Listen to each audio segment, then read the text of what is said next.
కొండ మీద ఏం జరిగినా టీటీడీకి సంబంధించిన ఏ అంశంపై అయినా ఆయన వెంటనే మీడియా ముందు వాలిపోతారు. కల్తీ నెయ్యి నుంచి టీడీఆర్ బాండ్ల వ్యవహారం వరకు, ఆ తర్వాత శ్రీ మహావిష్ణువు పాత విగ్రహం, గోశాల వివాదం, ఇలా అన్నింటిలో కూటమిని టార్గెట్ చేస్తూ వస్తున్నారు ఆ వైసీపీ నేత.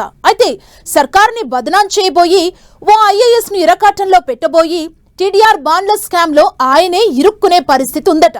తిరుపతి సెంట్రిక్ గా నడుస్తున్న పొలిటికల్ ఫైట్ లో ఆయనకు చిక్కులు తప్పవా?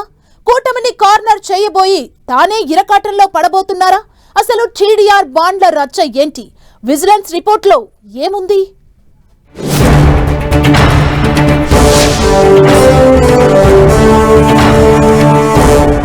టీడీఆర్ బాండ్ల స్కామ్ లో భూమన కార్నర్ అయినట్లేనా? రోడ్ల విస్తరణ పేరుతో టీడీఆర్ బాండ్ల స్కామ్ జరిగినట్లు అలిగేషన్. తిరుపతిలో టీడీఆర్ బాండ్ల జారీలో భూమన చక్రం తిప్పారా? కూటమి ఆరోపణల్లో నిజమెంత? విజిలెన్స్ విచారణలో తేలిందేంటి? టీడీఆర్ బాండ్ల స్కామ్ ఏపీలో ఈ ఎపిసోడ్ మరోసారి రచ్చకు దారితీస్తోంది. గత ప్రభుత్వం హయాంలో టీడీఆర్ బాండ్ల ఇష్యూలో బిగ్ స్కామ్ జరిగిందన్న అలిగేషన్స్ ఉన్నాయి. ఆరోపణలపై కూటమి ప్రభుత్వం విజిలెన్స్ విచారణ జరిపింది.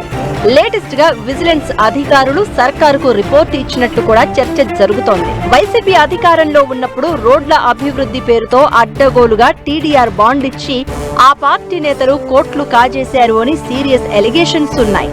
తిరుపతిలోనే టీడీఆర్ బాండ్ల జారీ పేరుతో ఏకంగా 414 కోట్ల భారీ దోపిడీ జరిగినట్లు ఆరోపణలు వినిపిస్తున్నాయి. ప్రైవేటు స్థలాలకు టీడీఆర్ బాండ్లు ఇచ్చారట. ప్రభుత్వ స్థలాలకు కూడా టీడీఆర్ బాండ్లు జారీ చేసినట్లు విజిలెన్స్ విచారణలో తేలింది అంటున్నారు. రోడ్ల విస్తరణ రూట్ మ్యాప్ లో అప్పటి తిరుపతి ఎమ్మెల్యే భూమన కరుణాకర్ రెడ్డి, ఆయన కుమారుడు అప్పటి Tirupati municipal corporation deputy mayor Abhinay కీలక పాత్ర పోషించారట. చాలా ప్రాంతాల్లో స్థానికులను బెదిరించి రోడ్ల నిర్మాణానికి స్థలాలు తీసుకున్నారు అన్న విమర్శలు ఉన్నాయి. దీంతో భూమన, ఆయన కుమారుడికి తెలియకుండా అడ్డగోలుగా టీడీఆర్ బాండ్ల జారీ సాధ్యం కాదని అనుమానిస్తున్నారట కూటమి పెద్దలు. అడ్డగోలుగా బాండ్లు పొందిన వ్యక్తులను విచారించి అసలు సూత్రధారులెవరో తేల్చే పనిలో ఉన్నారట అధికారులు. ప్రభుత్వం చేపట్టే రోడ్ల విస్తరణ, ఇతర డెవలప్మెంట్ కార్యక్రమాల్లో ఆస్తులు కోల్పోయిన వారికి ప్రభుత్వం ఇచ్చే బాండ్లనే టీడీఆర్ బాండ్లు అంటారు. నష్టపరిహారం బదులు టీడీఆర్ బాండ్లు ఇస్తుంది ప్రభుత్వం. మరేదైనా కన్స్ట్రక్షన్స్ చేసుకున్నప్పుడు ప్రభుత్వ అనుమతులకు చేతి నుంచి డబ్బులు చెల్లించకుండా టీడీఆర్ బాండ్ వాల్యూ నుంచి డిడక్షన్ చేసుకుంటారు. అయితే వైసీపీ హయాంలో తెనాలి, తిరుపతిలో పలు డెవలప్మెంట్స్ చేపట్టినప్పుడు ఆస్తులు కోల్పోని వారికి కూడా, అంటే వైసీపీ నేతల సన్నిహితులకు అడ్డగోలుగా టీడీఆర్ బాండ్లు ఇచ్చారన్న అలిగేషన్స్ ఉన్నాయి. తిరుపతి మాస్టర్ ప్లాన్ అమల్లో భాగంగా టీడీఆర్ బాండ్ల జారీలో గోల్మాల్ జరిగిందని కొన్ని రోజులుగా రాజకీయ వర్గాల్లో చర్చ జరుగుతోంది. అయితే ఆ మధ్య ఏపీ సర్కారు విచారణ చేపట్టబోతోందన్న ప్రచారం జరుగుతున్న టైంలోనే భూమన కరుణాకర్ రెడ్డి బ్లాస్టింగ్ కామెంట్స్ చేసి డిస్కషన్ కు దారితీశారు. టీడీపీ సర్కార్ ఆరోపణలపై రియాక్ట్ కావాల్సింది పోయి టీడీఆర్ బాండ్ల కుంభకోణానికి సీనియర్ ఐఏఎస్ అధికారిని శ్రీలక్ష్మినే ప్రధాన కారణమని, అప్పట్లోనే తన తప్పేం లేదని చెప్పుకునే ప్రయత్నం చేశారన్న చర్చ ఉంది. శ్రీలక్ష్మిని ఇరుకున పెట్టి భూమన ఎస్కేప్ అయ్యే స్కెచ్ వేశారని టీడీపీ కూడా అప్పుడు గట్టిగానే రియాక్ట్ అయింది. జస్ట్ విచారణ జరుపుతారు అనే లీక్ రాగానే భూమన ఉలిక్కి పడడంతో ఏదో జరిగిందని కూటమి సర్కారు విజిలెన్స్ విచారణ జరిపించి రిపోర్టు తెప్పించినట్లు తెలుస్తోంది.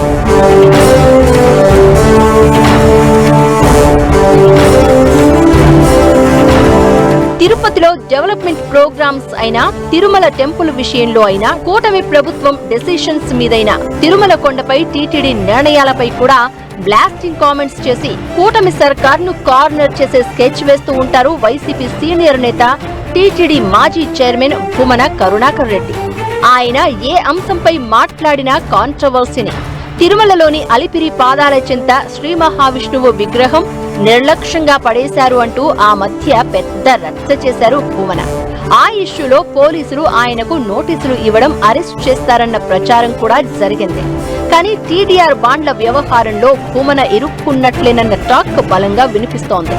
ఎందుకంటే భూమన ఎమ్మెల్యేగా ఉండగా తిరుపతిలోనే 18 రోడ్ల విస్తరణ కోసం 375 టీడీఆర్ బాండ్లు జారీ అయ్యాయట. అయితే వాటిలో సగం బాండ్ల జారీ వెనుక ఏదో కథ నడిచిందని, వందల కోట్ల రూపాయల విలువైన బాండ్లు అక్రమంగా జారీ అయ్యాయన్న ఆరోపణలు ఉన్నాయి. ఇప్పుడు విజిలెన్స్ రిపోర్ట్ కూడా దాదాపు ఇదే విషయాన్ని స్పష్టం చేసినట్లుగా చెబుతున్నారు. ఈ లెక్కన టీడీఆర్ బాండ్ల ఇష్యూలో భూమన, ఆయన కుమారుడు అభినయ్ ఇద్దరూ ఇరుక్కోవడం ఖాయమని ఆఫ్ ది రికార్డుల్లో కూటమి నేతలు చెబుతున్న మాట. అదే నిజమైతే టీడీఆర్ బాండ్ల ఇష్యూ ఏపీలో ఎలాంటి రాజకీయ దుమారానికి దారి తీస్తుందో చూడాలి మరి.